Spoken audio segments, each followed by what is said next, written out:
From the Edge Media Studios in downtown Indianapolis, this is Indiana Issues. Here's your host, Abdul-Hakim Shabazz.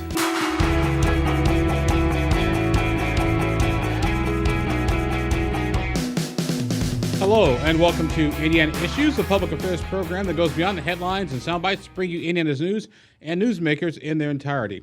Today on Indiana Issues, campaign finance reports are in, another person in the race for governor, and an interesting development in the race for mayor, along with our prognosticators and political predictions. Our guests on the program today are our good friend Brad Klopfenstein from the Lawrence Chamber of Commerce.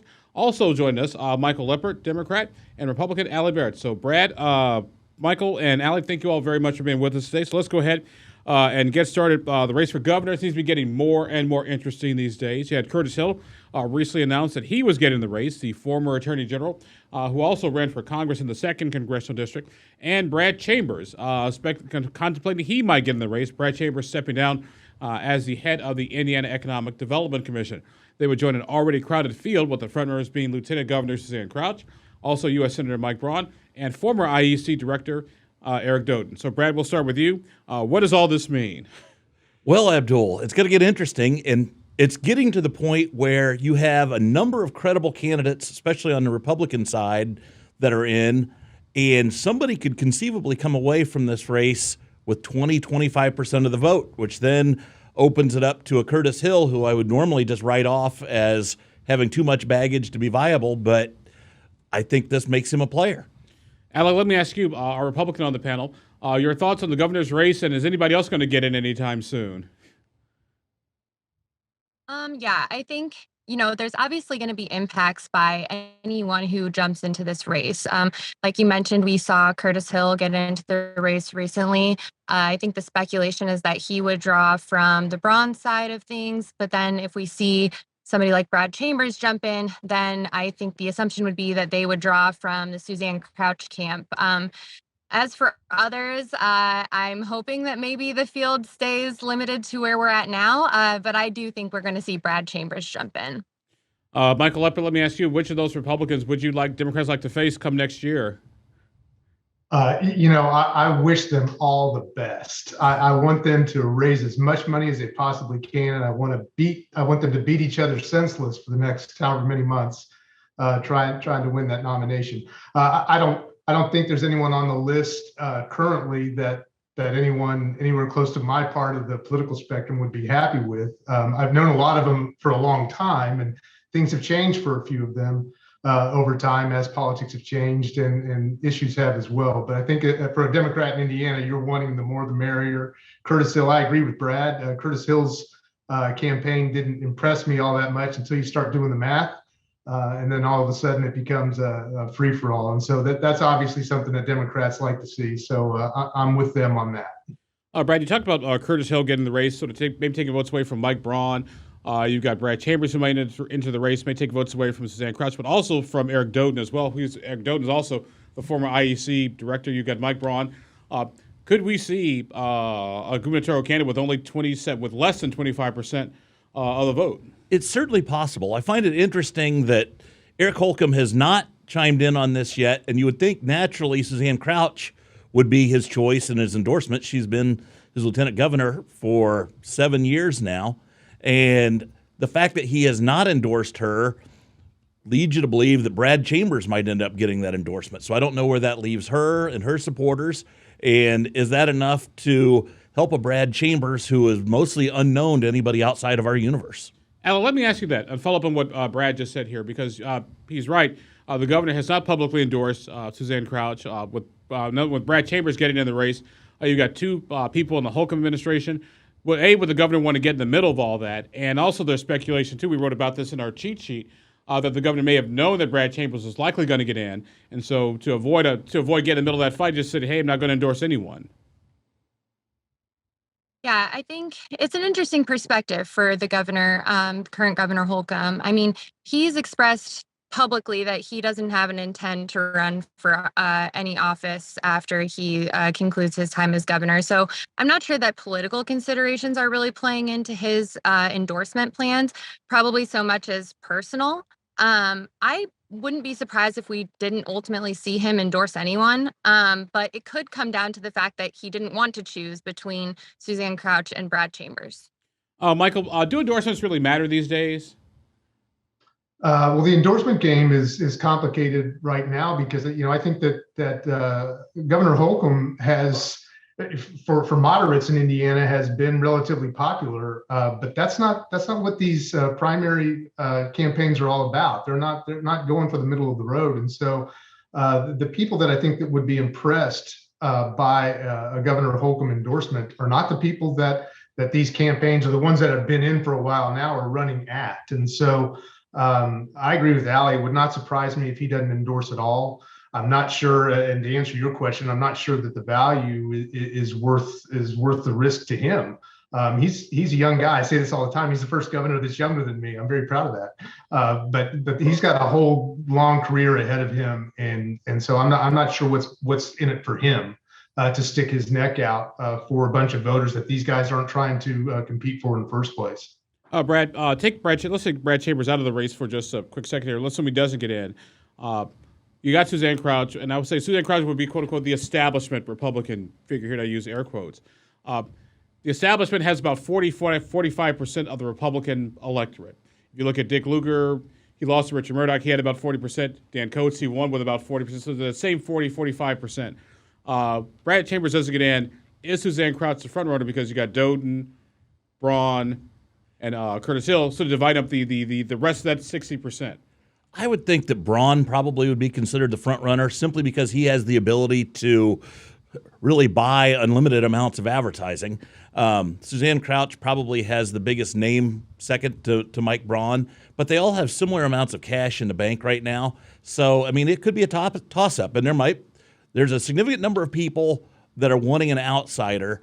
So an Eric Doden might be able to tap into that. If you saw at the Republican convention last year, there was certainly an anti-Holcomb sentiment there, and that might kind of carry over throughout the state. So it could be a toss-up, but I think it's Braun's right now. Allie, are people still mad and upset about the shutdown a couple years ago, even though Holcomb won with overwhelming support in 2020? Yes, I completely agree with the analysis that we just discussed. As we saw at the Republican convention, there is still a very large amount of anti-Holcomb sentiment out there. I think that could fare well for Eric Doden, but at the same time, I think that he runs into a major issue with name ID. And so I agree that I think Senator Braun is the front runner, and it's probably his to lose at this point.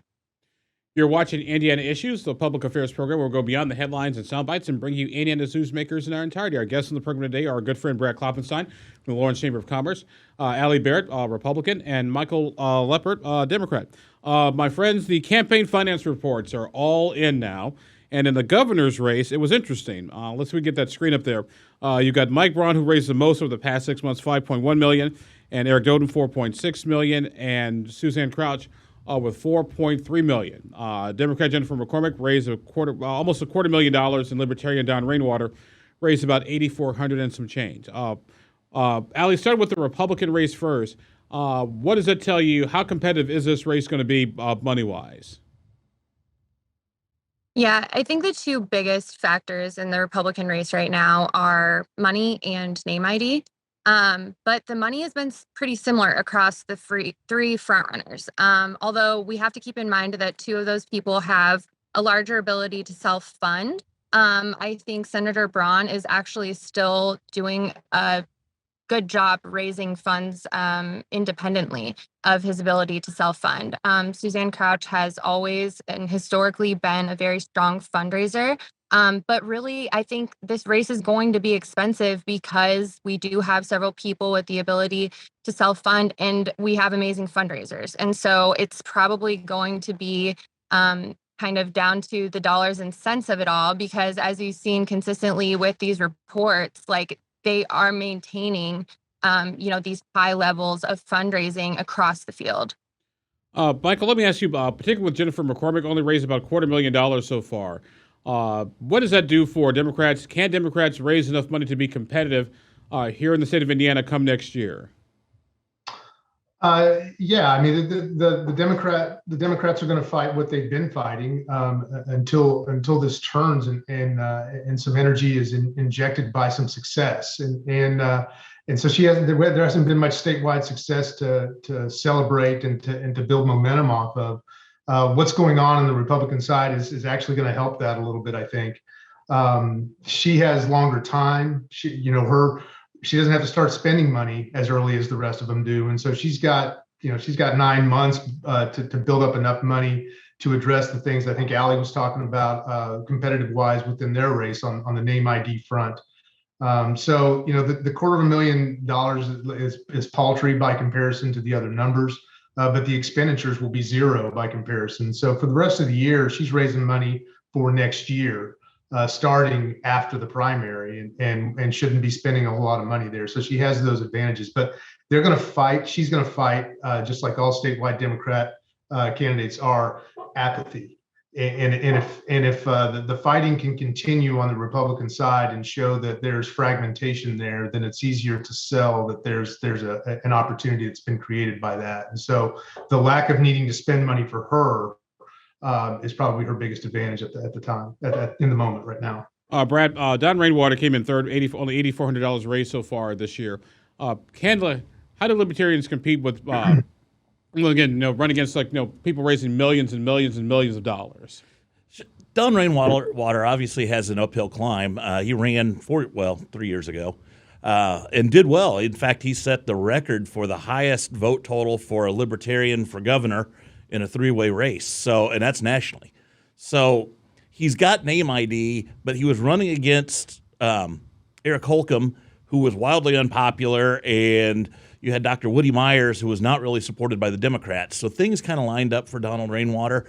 This time I think he's going to have to rely a lot more on his policies, his ability to fundraise, and his ability to campaign.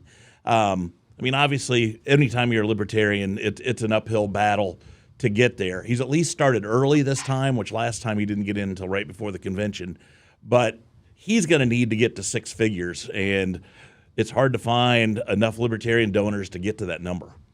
Mike, let me ask you, when you look at what Suzanne Crouch, Mike Braun, and Eric Doden have all raised, Suzanne Crouch, $4.3 million, Mike Braun, $5.1 million, Eric Doden, $4.6 million. First of all, have you ever seen anybody raise this much money this early prior to gubernatorial race? And it begs the next question, is there just, quote unquote, too much money in politics? Or is this just the system we have? Of course there's too much money in politics. How could I answer that any other way? The concerning thing about those numbers to me is that Suzanne is a historically skilled, talented fundraiser. And she goes out and she does the work, and she just has, that's something about her. It's always been one of her talents ever since I've known her in politics. The rest of the people that are in the field, the other two people that have reports, and Brad Chambers, who's going to enter, the sort of the elephant in the room. Sorry about the pun, but they have piles of money of their own. And so when Mike Braun posts whatever his number is, 5 million, give or take a few $100,000, he loaned his campaign $9 million when he ran for the Senate. And so my assumption is that money won't be an issue for him. Eric Doden's number shows a long list of familial contributions that are six figures individually. And so the money in politics thing, and this is bipartisan, oddly, on a national scale.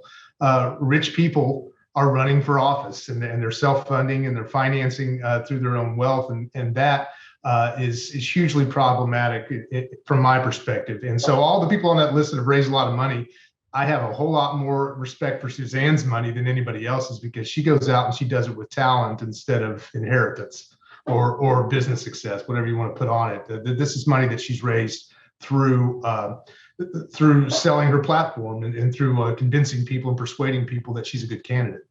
Al, we got about 90 seconds. We're going to take our break here real quickly here. Does the fact that, like I said, once again, Mike Braun, Eric Doden, Suzanne Crouch raised sort of millions of dollars, what does that do for political parties? Because in the past, political parties raise your money while the candidate focus on issues. Does the fact that these folks have raised so much money in such short a time, Does it make political parties less important these days? I don't know that it makes them less important. I do want to point out that, especially with Senator Braun, I mean, he's an elected official who has a record, and he's been able to make up his contributions on his own.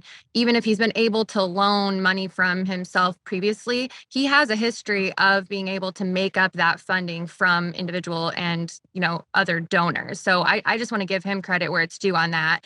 Everyone knows Suzanne Crouch is a good fundraiser. As for political parties, I think they still do play a role, just maybe not the way that they used to. I mean, but maybe in a different way altogether, because what we're seeing here is we have this concept that's come about really since probably 2016 of the establishment, quote unquote. And then we see the outsider concept, which in this, scenario would probably play into success for Eric Doden. But at the same time, you still need some elements of a quote unquote establishment for things like name ID. And so it's just a conglomerate of all of these different factors. Political parties are always going to, play a role, and how that role pans out could be different. But that's where we see trouble for a Libertarian candidate being able to raise funds in the same way because the parties still met. You're watching Indiana Issues. I'm your host, Abdul-Hakim Shabazi, editor and publisher of IndyPolitics.org. When we come back, we'll look at some more campaign numbers and some of the congressional races across Indiana, and also an interesting twist in the Indianapolis Mayor's race. You're watching Indiana Issues. We'll be right back.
Welcome back to Indiana Issues. I'm your host, Abdul-Hakim Shabazi, editor and publisher of IndyPolitics.org. Our guests on the program today are our good friend Brad Klopfenstein from the Lawrence Chamber of Commerce, also a Republican, Allie Barrett, and Democrat Micheal Leppert.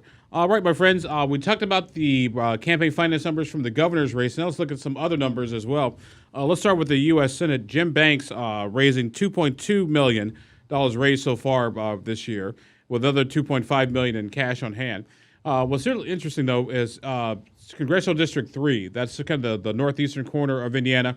You've got Wendy Davis raising $431,000, Andy Zay, current state senator, raising $330,000, and Marlon Stutzman, former congressman from the 3rd District, raising $253,000. And then also you've got John Kenworthy and Michael Felker, and then also Phil Goss, a Democrat, raising $106,000. And in the 5th District, where Victoria Sparks is vacating that seat, Chuck Goodrich and Siddhartha Mahant, both raising over $1 million in their respective campaigns. Michael, we'll start with you.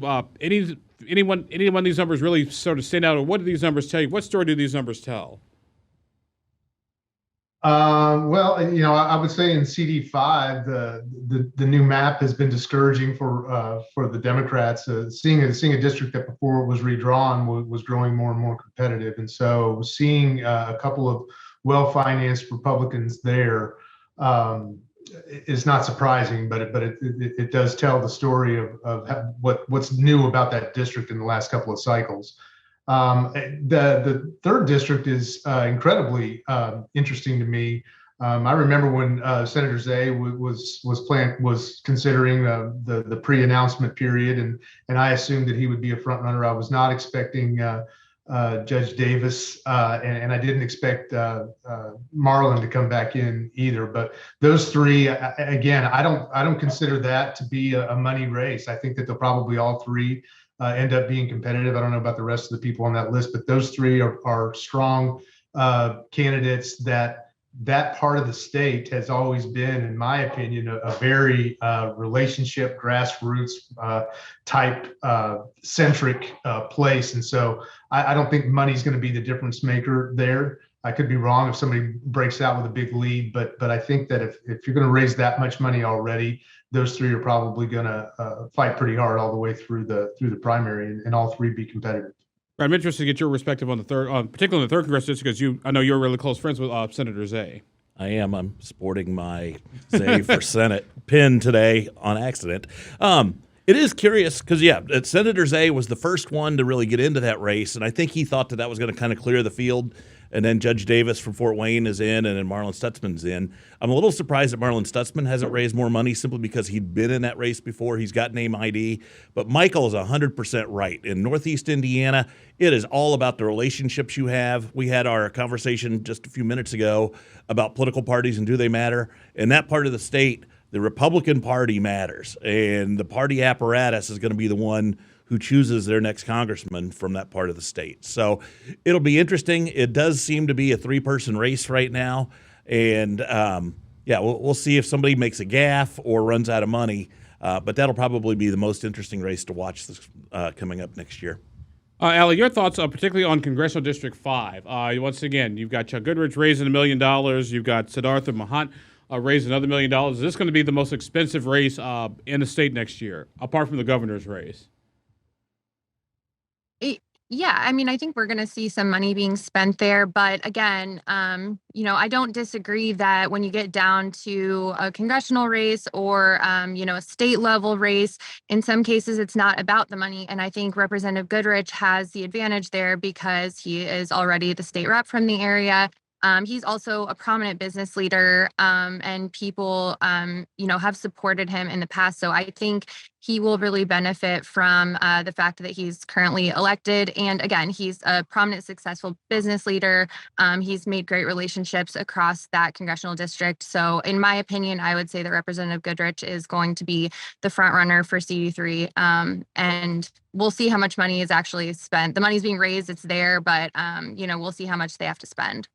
You're watching Indiana Issues. I'm your host, Abdul-Hakim, the editor and publisher of IndyPolitics.org. Well, an interesting twist in the race for mayor of Indianapolis, ladies and gentlemen. Both candidates recently unveiled their proposals for public safety. Indianapolis Mayor Joe Hogsett, Republican candidate Jefferson Shreve, and then both their plans involve gun control. Would end permitless carry in Marion County. It also ban assault weapons and raise the age to purchase a firearm from 18 to 21. Now, the nuances in this is the mayor's plan would go into effect if the legislature would change the state law, because state law doesn't allow any of that. Jefferson, he would go and work with the legislature.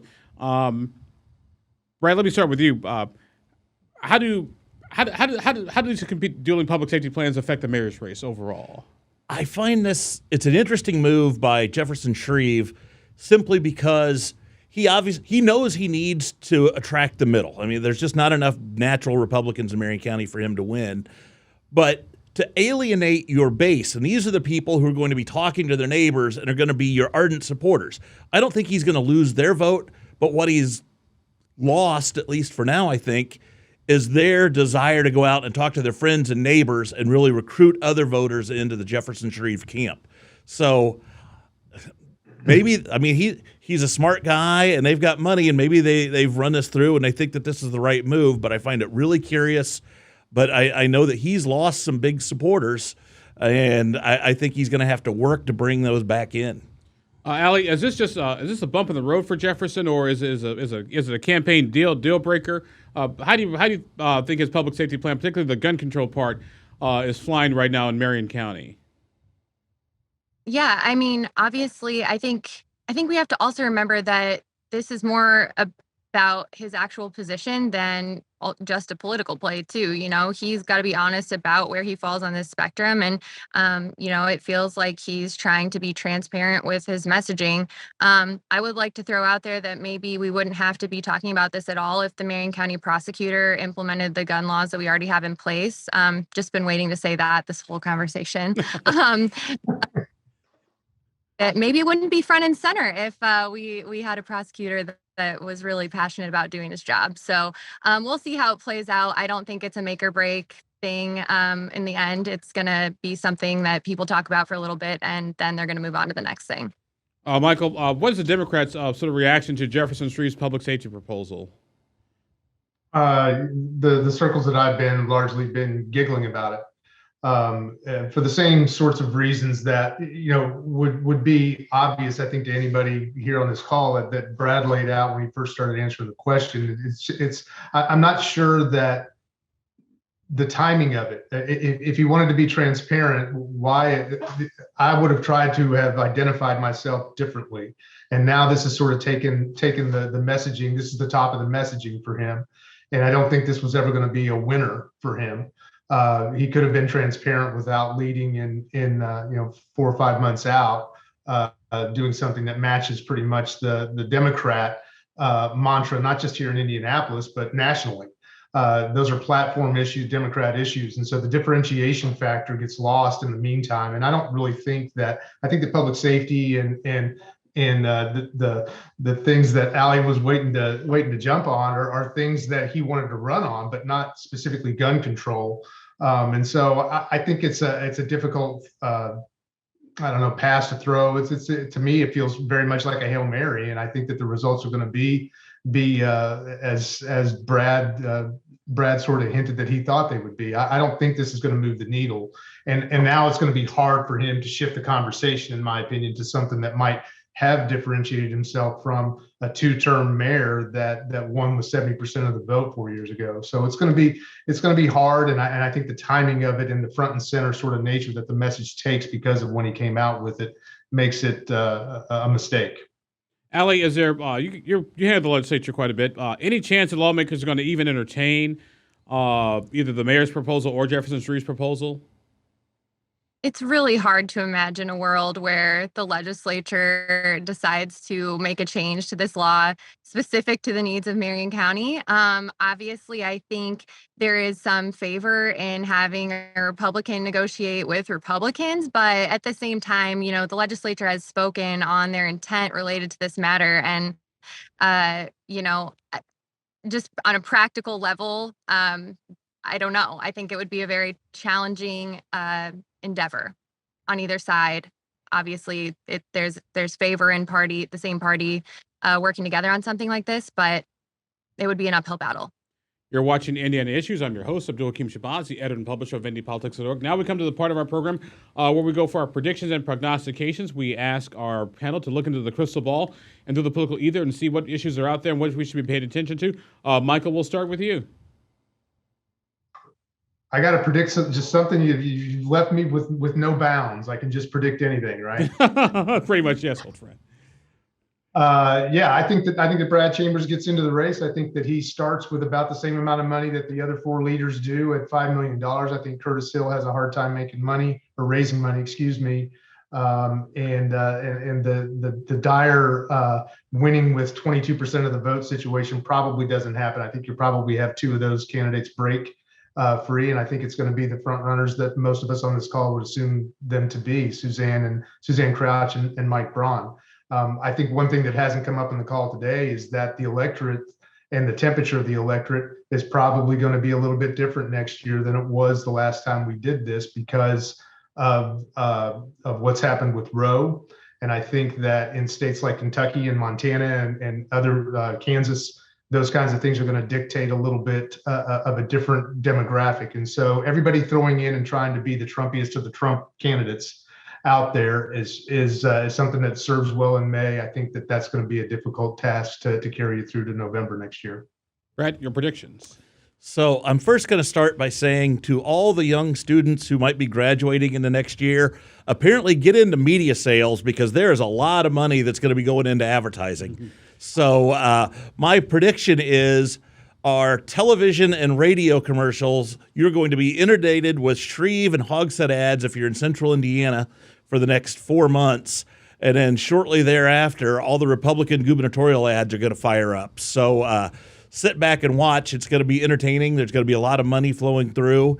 But things could get interesting, and you never know what big national and world events are going to happen between now and the municipal election this year or the general election the following year. I think a lot of this is going to change over the next few months. Allie, we'll give you the last word. Okay, I'm going to make a really safe assumption as my first prediction. I think we're going to see Jim Banks as the next U.S. Senator. And then the gubernatorial race.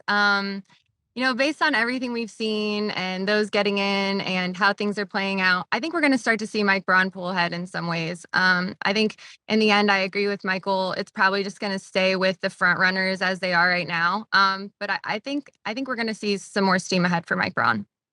All right. And my prediction, I would not be surprised if another state lawmaker ends up stepping down to possibly have a scandal between now and January. So that's that's my prediction. You have to find out about more in the cheat sheet. Our guests in the program today have been our good friend Brad Klopfenstein from Lawrence Chamber of Commerce, Mike Leppert, Democrat, and Allie Baird, Republican, coming to you from the Edge Media Studios in downtown Indianapolis. I'm Abdul-Hakim. Thank you all very much for joining us. Always good to have you folks here. And we'll talk to you next time on Indiana Issues.